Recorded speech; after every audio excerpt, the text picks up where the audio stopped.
The church picnic was supposed to be just another Sunday afternoon gathering. The sun was shining bright, and families were spreading their blankets on the grass. Children were running around playing tag while the adults set up tables filled with homemade dishes. I had brought my famous potato salad, the one everyone always asked me to make. As I was arranging the food table, making sure everything looked nice, I noticed someone walking toward me. He wasn't rushing or trying too hard to get my attention. He just walked over with a friendly face and started helping me arrange the plates. We started talking about simple things. The weather, the food, how many people showed up for the picnic. The conversation felt so natural, like water flowing in a stream. There was no awkwardness, no forced small talk. We just clicked right away. What struck me most was how he listened when I talked. Really listened. Not the kind where someone is just waiting for their turn to speak. He asked questions about what I was saying and remembered little details. When I mentioned I liked chocolate cake, he pointed out which one on the dessert table looked the best. When I said I enjoyed reading, he asked what kind of books I liked. It felt like he genuinely wanted to know me as a person. By the time the picnic was ending and people were packing up their things, we had talked for hours. The sun was starting to set, painting the sky in beautiful orange and pink colors. We exchanged phone numbers, and I remember feeling excited about it. Not the nervous, butterflies in stomach kind of excited, but a warm, happy feeling, like I had just made a really good friend. That very evening, he sent his first text message. It was simple, just saying he had a great time talking with me and hoped I got home safely. From that day on, we texted every single day. His messages always made me smile. He would send funny stories about his day, silly jokes that made me laugh out loud, and thoughtful questions about how my day was going. Our phone calls were even better. Sometimes we would talk for hours, and time would fly by without us noticing. He had this way of making even the most boring topics interesting. Our friendship grew like a plant that gets water and sunshine every day. We learned so much about each other. I found out he loved cooking and would often try new recipes. He discovered I enjoyed painting, even though I wasn't very good at it. We shared our dreams, our fears, our favorite movies, and our worst cooking disasters. Every conversation brought us closer together. After about 6 months of friendship, something started to change. The feelings I had for him were growing stronger. It wasn't just friendship anymore.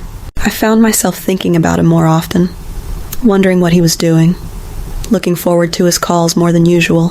When he told me he felt the same way, it was like puzzle pieces falling into place. Everything made sense. We started dating officially, and it was wonderful.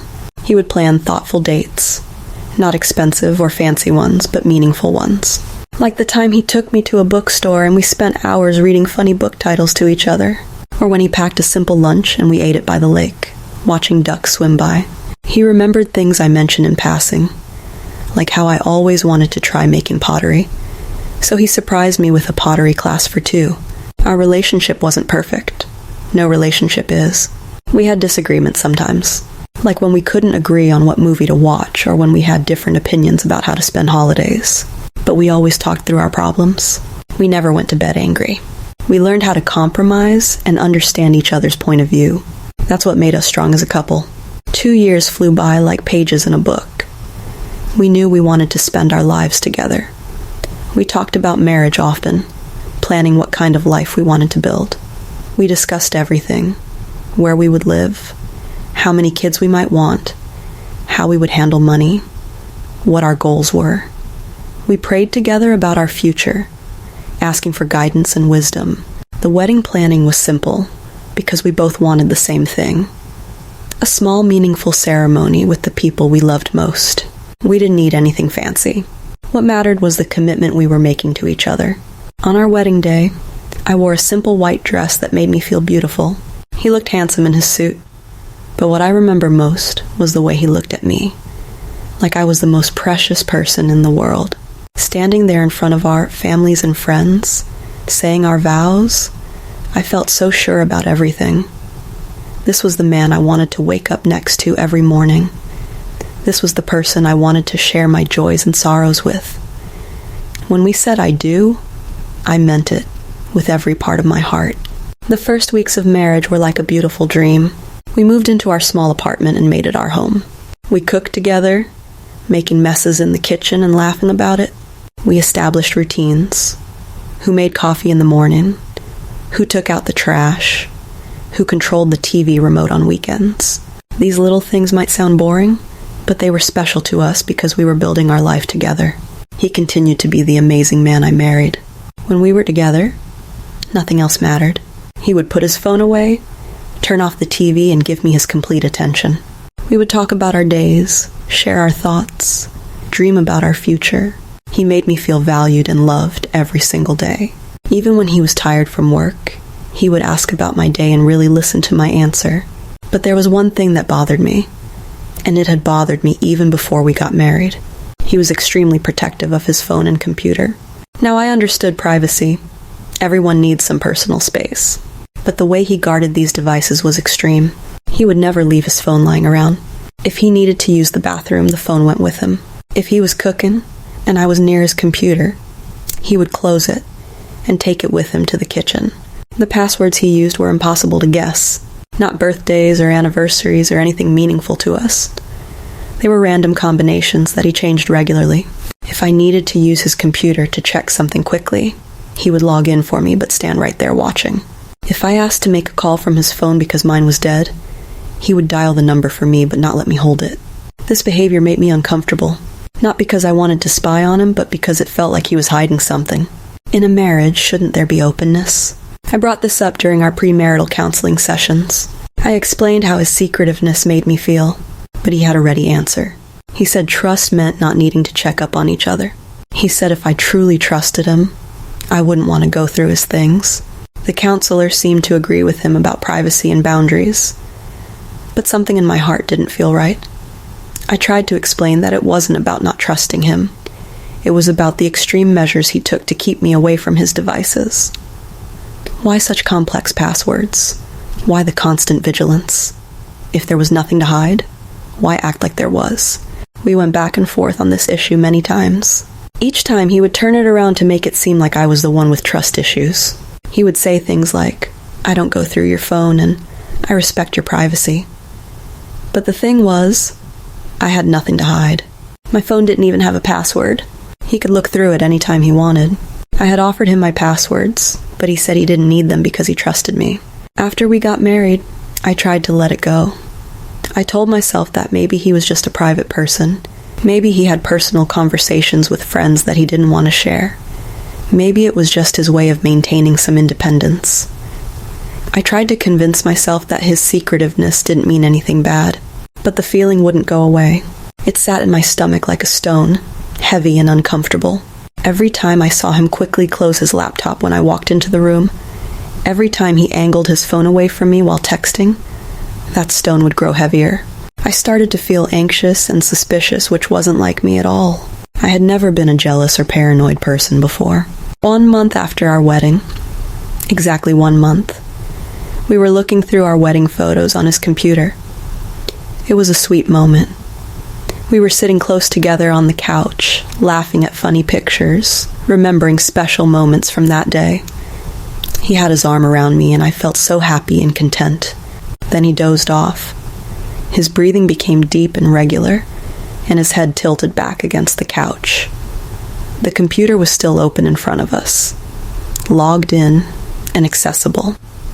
I looked at him sleeping peacefully, then at the computer screen. This was my chance. My heart started beating faster as I thought about what to do. I knew it was wrong to snoop. I knew I was breaking his trust. But I needed to know.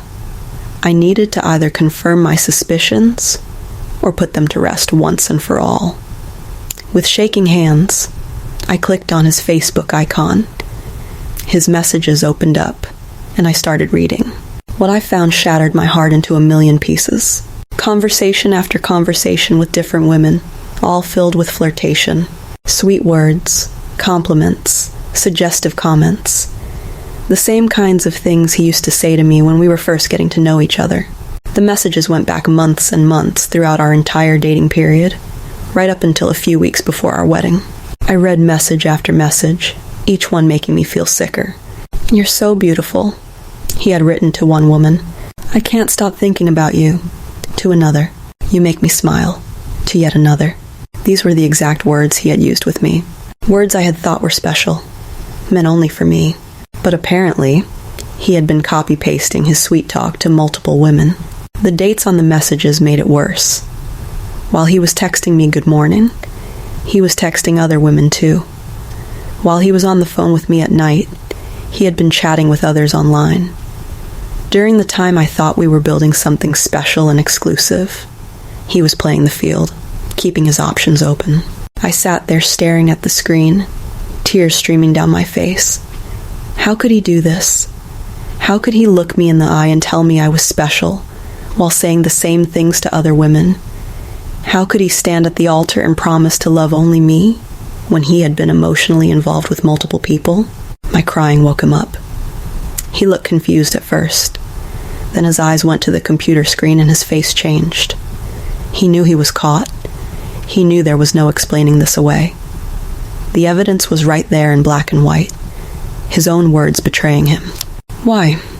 was all I could manage to say at first. Then the words came pouring out. "Why did you do this? I believed in you. I trusted you. I gave you everything."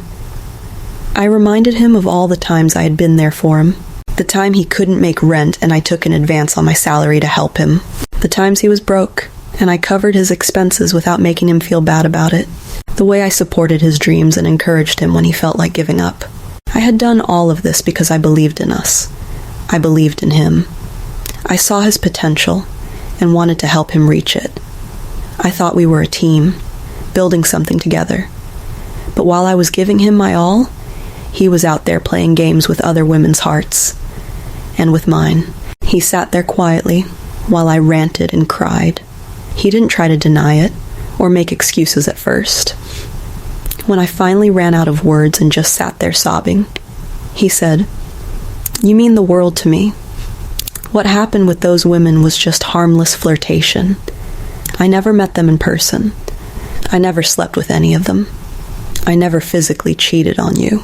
His words made me even angrier, as if emotional cheating wasn't real cheating. As if playing with people's feelings was okay as long as you didn't touch them. As if betraying my trust was fine as long as it stayed online. I told him that emotional affairs were still affairs, that he had cheated on me in one of the worst ways possible, by making me believe I was special while treating other women the same way. The man I thought I knew so well was suddenly a stranger. Everything I believed about our relationship was now in question. Were any of his feelings for me real? Or was I just the one who fell for his act? Was I the one he chose simply because I was the most convenient option? The most helpful? The most gullible? That night was the longest night of my life. He begged for forgiveness.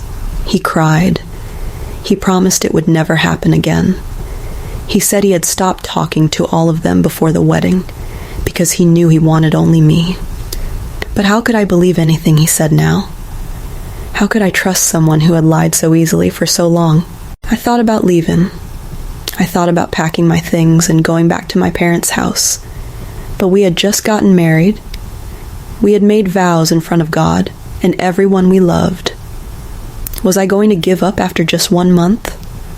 What would people say?